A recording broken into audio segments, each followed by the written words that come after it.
Hey guys, this is Maliha from the Site Blogger, and today I just wanted to go over Canva Glow Up. So some of you know that Canva recently released a new user interface. It's still being rolled out to users, and I just got Canva Glow Up in one of my accounts, and I haven't had a chance to explore everything, but I just wanted to point out a couple of things that I realized is that it's still very intuitive. Nothing is the changes are not so big that you will have to learn Canva all over or anything. Nothing like that. They're all pretty much the same. When you go to the dashboard, the home page, basically, it's pretty much, other than the icons looking a little different, things more or less look the same. So as you can see, this is the glow up. I just got it this morning, and so the home tab. So there are like one, two, three different areas basically where you can find stuff. The largest area is obviously where you see recent designs. It hasn't really changed. It's still the same. And then you can find templates toward the top, for quick access. None of that has changed. On the left column, there's a panel, and then there's this column. The leftmost panel is you have the home tab, and then you have projects. So the projects and templates and brand and apps, they used to be on this area. I don't know if you can see my mouse. For some reason, it's misbehaving. Usually when I'm recording, the mouse turns out to be this yellow blob, but today it's not doing that. I need a restart of my computer, but for now, let's just, follow my mouse, the pointer. And on the left-hand side, instead of seeing the project and templates and brand and apps, you just see recent designs, basically a list of your designs and your starred folders as well. So it just takes literally a second to just glance over it and know exactly where to find what. So starred folders are here. And then if you want to access all of your folders, go to your project tab here, click it, and you'll find all of your folders and everything. You can still, sort your folder by owner, or if you have multiple users, by categories and modified dates and whatnot. You can use these tabs to go to folders, go to your designs, go to your brand templates, images, videos, etc. So none of that has changed as much. The thing that has changed quite a bit is the design area. So for example, if I go to let's see. So if I create a design, create a design tab is now on the left side, right under the Canva logo. So click that, and when you click create a design, that option looks a little that behavior looks a little different too. But don't panic; everything is still there. So instead of a drop down, it now opens up. There's a pop up now, basically. So you can still choose your favorite templates like docs, whiteboards, presentations, social media, video, etc., etc. If you have something specific you're looking for, go to the search bar over here and let's say Pinterest, and that will still pull up all of the different templates that are available.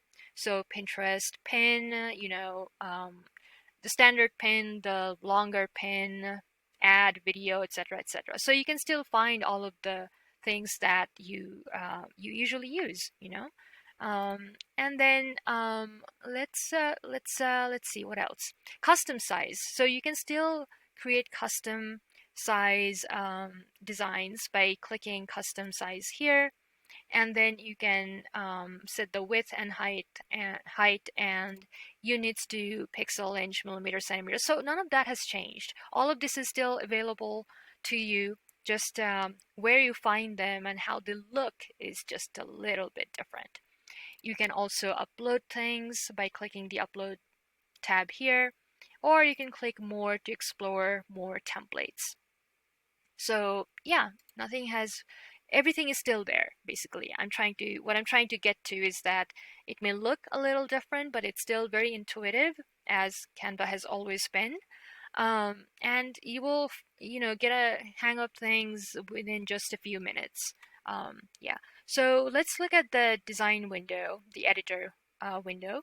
So let's start with Instagram post square because, that's my favorite thing to use when I'm creating these tutorials.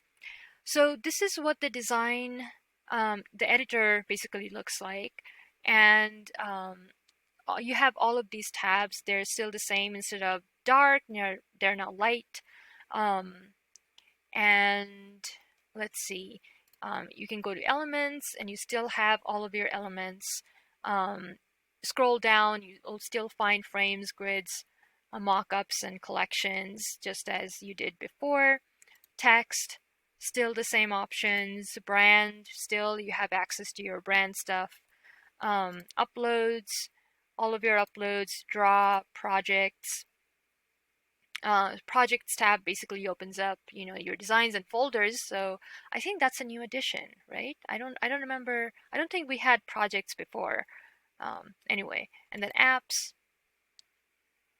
The addition of projects is, I'm not entirely sure how I feel about it. It kind of crowds up this area, but maybe that's a good thing. See, I just got it, so I'm still playing around with things. I'm still kind of, on the in the edge, or on the edge, I don't know, in or on, about a few things, and it's expected because when something new hits you, it takes a bit of getting used to. So I'm used to Canva being a certain way. So now that things are a little different, I'm still getting used to it, and um, I personally struggle with change. So whenever something changes on me, I'm like, no, why? But I'm sure I'll get over it. But the one thing that I loved is that it didn't really take me time to find things. I still can find everything where I expect them to be.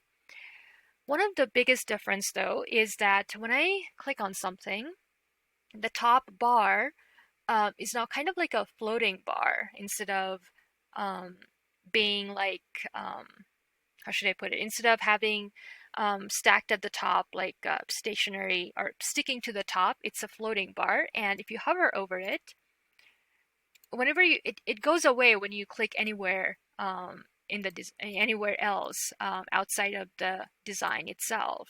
But if you click on the design, then based on what you're clicking on, this floating editor opens up, and if you um, take your mouse over towards the left, there's even like this cross button. So basically, you can click it to close it too, to get rid of the floating editor bar, like so. So yeah, um, that's kind of neat. So that got rid of the floating left bar, not the top bar. The top bar, I don't think you can get rid of that. All right, like I said, I'm still getting used to it. I'm still finding things, so bear with me. But yeah, so when you click something, when you select something, based on what you're clicking on, um, the options to, different things will open up at the top. So for example, right now I'm just the background is selected. So the only thing you can do is, of course, you can add photos or elements by going to these tabs on the left, or you can change the color of the background. So that's toward the top. You can also add comment if you have like team members and whatnot. You can use that to communicate with your team members. You can also change position of things. Um, you can click the arrow to see all the options, and you can click the cross to get rid of it. But here's the cool thing. It used to be that whenever you clicked an option, all of those options specific to that thing will open up toward the left, but now they're opening up to the right. So you kind of have both left side and right side column going simultaneously. Um, so that was something I was a little thrown off by because I'm so used to moving my eyes toward the left that now I'm like constantly going from left to right, and I feel like it's kind of straining my eyes, but maybe it's just because it's so new that I'm still getting used to it. I don't know. I haven't decided yet. But right now on day one, I feel like I miss having this bar toward the left. Can I move it? Let's see. Can I drag it? No, I cannot. So I'm stuck with having this thing on the right. But anyway, no matter. Um, so I can change the color of this thing like so, and then I can add elements to it. Let's see, maybe a sticker, a smaller sticker, change the size. So how these things work, like the functionalities haven't really changed. It's mostly the user interface and the user experience with it, obviously. And then I can add a photo like so, just to adding a bunch of elements to see what they look like.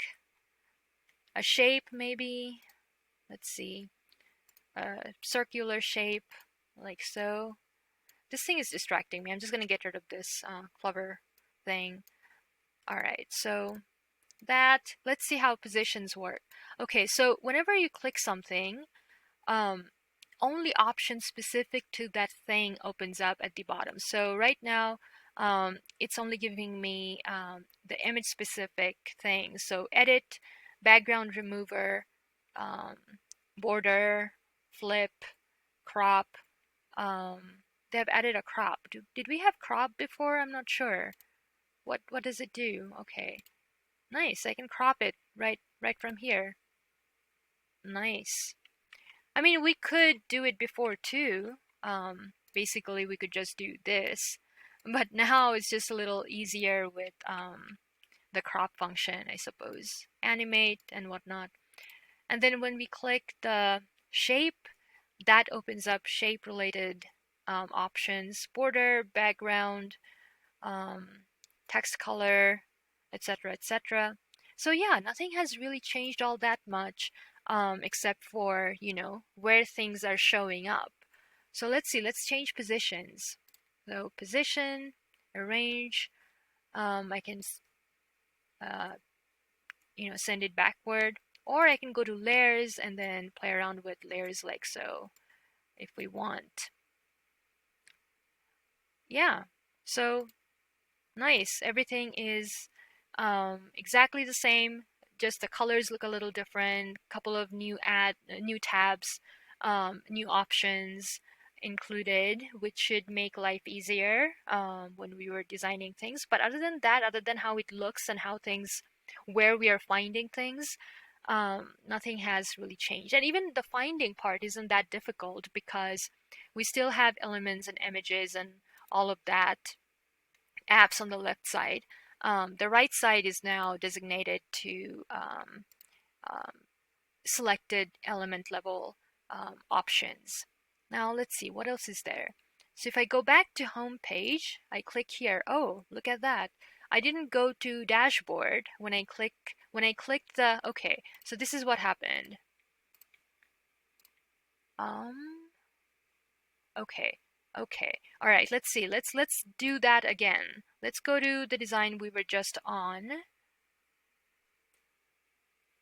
And we can hover over it, and then if we click the cross sign, it gets rid of the menu and we are back to full design. But if we click this menu, the menu icon once again, the hamburger icon, it opens up the menu that we saw on home page on the left side, and the design area gets pushed to the right. Nice, interesting. Like I said, I'm still learning, guys, still learning, so bear with me. Um, and you can close that menu by hovering over it. When you hover over Canva logo, the cross close menu opens up. But I like that you can look at your folders and designs without having to go back to your home page. That's kind of nice actually. Anyway, let's close this menu. And there's a cross sign right here, so I guess I can close this too. So let's close it. What happens? Oh, we're back to home page. Nice, nice. I like it. I like it. And let's see, settings are still under your profile image. So if you click that, um, you can come to settings, what's new, plans and pricing, purchase history, and all of that stuff is still there. Let's go to settings. Let's see if something changed over there. And no, it looks like settings area is still the same. Yeah, okay. And of course, you have sync with system, light, dark. I usually use the light version of Canva. I like that. But if you were to choose dark, then okay, let's go to homepage and see what the dark version looks like. All right, just dark, that's it. Recent designs are taking a second to load. Let's refresh it. I don't know if it's my internet or what's going on. Okay. Um, looks a little slow. It may be my system or my internet. I don't really know. It may not be Canva, or maybe it is. But anyway, let's click Untitled Design, which is what I'm working with right now. And all right, so the dark version looks nice actually, but I still prefer the light version for myself anyway. So let's go back to settings and switch it back to light. Okay, great. So yeah, that's my first impression of, Canva Glow Up. And if you already have it, great. If you don't have it, you'll get it soon, I'm sure. And yeah, when you get it, just with, as with everything else, when something changes, the best thing to do is to just kind of play around with it. Don't freak out. It's not the end of the world if you don't find something on the first try. And most of you probably don't. I tend to freak out because I'm not good dealing with change. I'm really bad at it. But anyway, even for me, this wasn't too bad. In fact, it wasn't bad at all. There are things that I enjoy. The only thing that kind of threw me off is that the switching between left and right side. It's like I'm constantly moving my eyes from the left to the right depending on what I'm working with. So if I have to change the color, I click it and it opens up instead of on the left side, it opens up on the right side. It's like I'm moving my eyes a lot more than I used to. Not sure if that's good or bad. We will see. But this reminds me of, recently I was playing around with a different online graphic design tool by Creative Fabrica. Maybe you have seen my blog post about it or the YouTube video I made. I really liked Creative Fabrica Studio. It's like a simpler version of Canva, basically. And Canva's Glow Up is reminding me of Creative Fabrica Studio. A lot of like this floating bar, and then the left side, right side um, combination. It's very much like Creative Fabrica, and it's kind of funny that Creative Fabrica did that first, but still, Canva is great. I love Canva, and Canva is definitely more powerful than Creative Fabrica, and they have a lot more to play around with than Creative Fabrica. But those of you who are new to online graphic design tools, if you're new to Canva, you will get used to it pretty quickly. And if you have been on Canva for a long time and you're a little thrown off by the glow up, don't worry, everything is still there. You just have to find them and just play around with it for a little bit and you'll be fine. And I'm blabbing, so I'll go now. I will see you with a different video sometime soon. Bye.